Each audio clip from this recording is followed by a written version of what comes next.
Derrière les murs de pierre du château de Blois, le trésor était bien caché. Une page d'un manuscrit inestimable. Un texte d'Archimède, l'un des plus grands mathématiciens de tous les temps.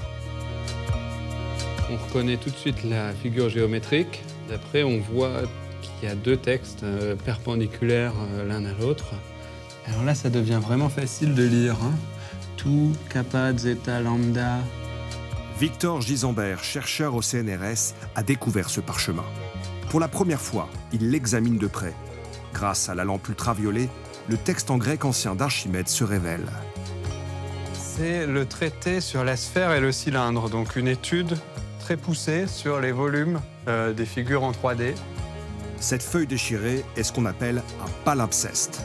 Le texte d'Archimède a été recouvert d'un deuxième plus tardif. Le résultat d'une histoire particulièrement mouvementée qui remonte à plus de 2000 ans. Archimède est un mathématicien grec qui a vécu à Syracuse au IIIe siècle avant Jésus-Christ. Son visage est inconnu, mais il a laissé de nombreux textes. Archimède est célèbre pour avoir découvert le principe de flottabilité en s'exclamant « Eureka ». Il a calculé le chiffre pi, étudié la géométrie. Il était un ingénieur en avance sur son temps.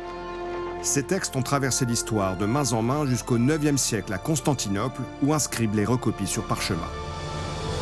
Mais en 1204, la ville est assiégée par les croisés et saccagée pendant plusieurs jours.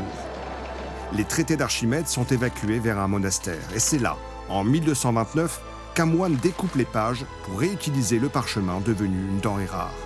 Il gratte le texte d'Archimède à la pierre ponce pour écrire par-dessus un livret de messe.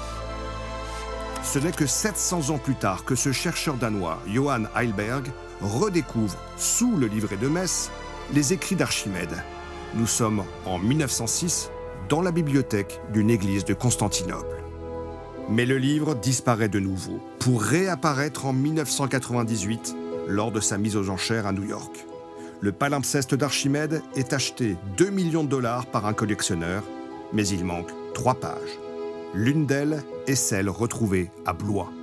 C'est une surprise pour vous? Ah oui, c'est une très belle surprise, c'est une immense surprise aussi. Mais ça montre qu'il y a beaucoup de choses à trouver dans les réserves des musées, dans les collections. Et ça montre aussi qu'il faut travailler avec les chercheurs pour identifier ce qui dort dans nos réserves. Les techniques modernes d'imagerie permettront sans doute de déchiffrer le texte, dont une partie est masquée par une fausse enluminure ajoutée au XXe siècle. De quoi percer les derniers secrets d'un des plus grands génies de l'Antiquité.